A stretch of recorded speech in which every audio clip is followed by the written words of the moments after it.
You are already over 20 and we are discussing this. Well, take a seat, prisoner of YouTube algorithms.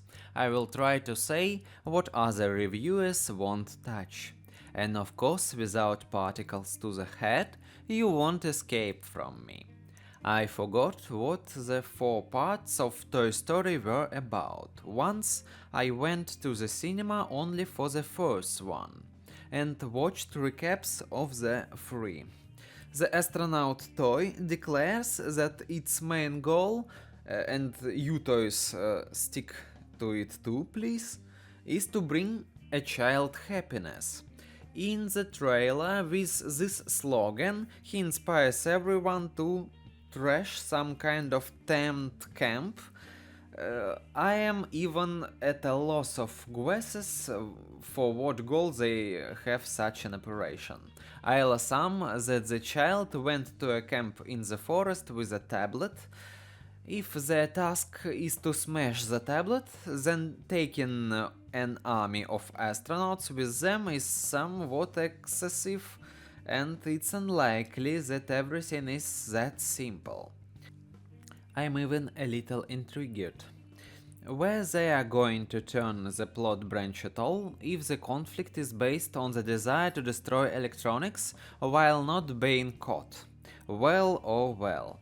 Despite the toys declaring that their goal is to bring a child happiness, you're on the channel of the main physicalist. Let's once again remember what happiness is, what kind of physical world particles are these. I remind you that the world consists only of damned particles and nothing else. So, happiness is particles that you inhaled into yourself. They went through the lungs and esophagus, and at some point from different organs they reached your brain, and so on in a circle. The particles hit the brain per second, the higher your happiness. There is a nuance, though, which zone they hit, but those are details. Let's assume the toys maximize the numbers of particles to the child's brain per second. Then clearly the tablet beats them all, and they should be glad that particles arrived 5 times higher than from interacting with them toys. And here in the trailer it's highlighted that Woody is unhappy, that his girlfriend is unhappy, that the child doesn't interact with girl. And this is the motivation for Woody to smash tablets, I think.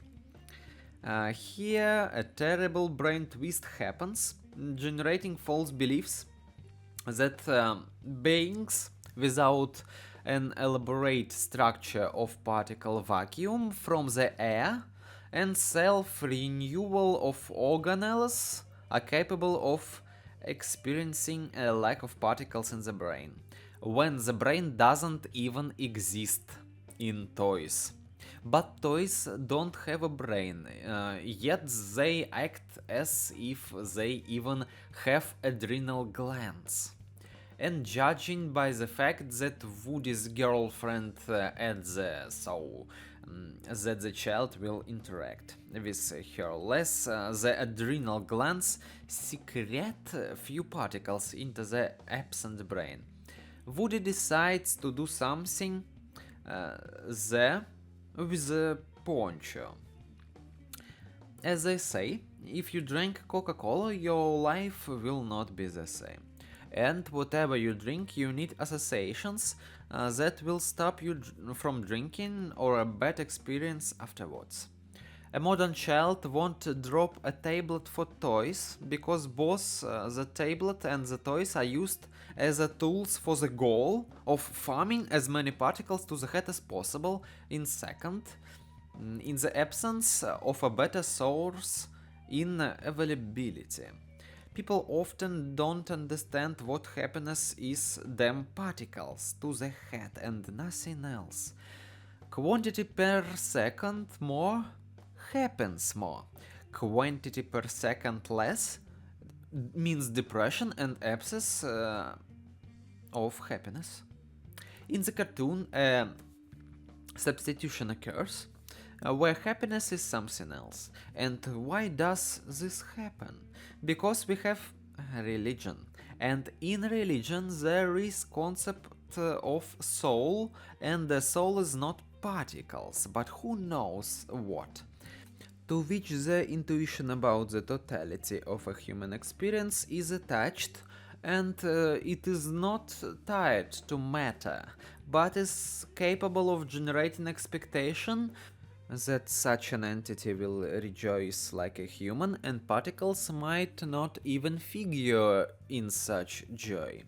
And because the majority of people are believers, we see Toy Story and happiness as a concept without particles. Of course, if you are a physicalist, then if you spin those associations during the viewing, you can entirely decrease for yourself the influx of the aforementioned particles.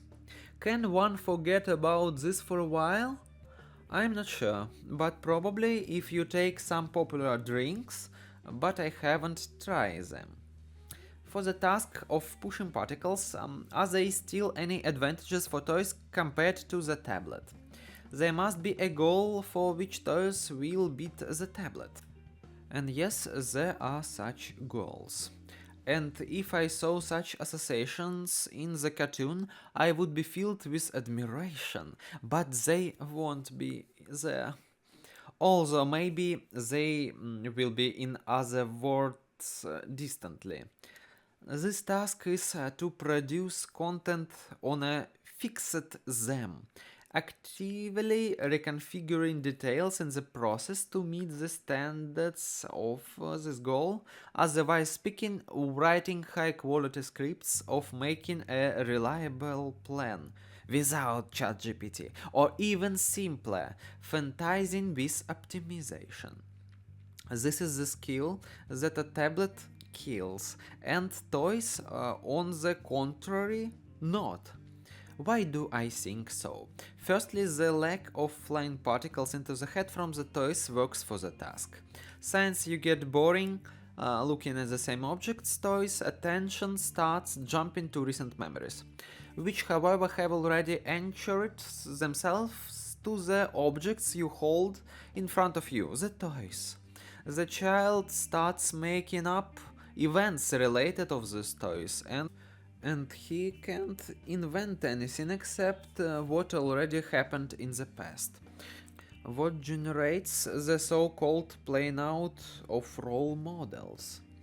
At the same time, to strengthen the flow of particles during the inventing, the child is required to dig in memory and search for other situations, because spinning the same ones will be boring to him, and the flow of particles into the head will drop. Consequently, he forms a skill of jumping through memory, in other words, brainstorming. And as he forms a unified plot during the game, he also tries to optimize for this plot. That is, not any memories are hallucinated, but suitable ones. That is, a memory occurs and you either cut it off or approve which of them will get into the plot. This is what professional screenwriters or content makers do. Such things are useful in business too, if you need to optimize profit and search for new solutions. But since Buzz Lightyear in trailer directly voices that their goal is happiness and not training specific skills for children, for these goals clearly the place for toys is under the bed. Forward tablet. If the plot emphasized that the child will become a fat failure and the toys helped give him the necessary habits, I would clap if they went into this branch. And to go on, you just need to reflect on even vague physical process in comparison mode. I doubt that the screenwriters have at least something of this. So it will all end with happiness. Will I go to Toy Story 5 in the cinema? No, I won't go. But you go, looking for a family, looking for a room with instruments, physics, looking for someone who, for the sake of science, will give me housing in Moscow or Petersburg, or maybe in some big another city, and help me find the room with instruments for discoveries in physics. I have my own theory of everything and it's very verifiable. I am in a hurry, please help me. Give a like, this will probably help me find housing and the room with instruments. Go to the community where I write about physics in Russian language and trying to make discoveries in science. Bye.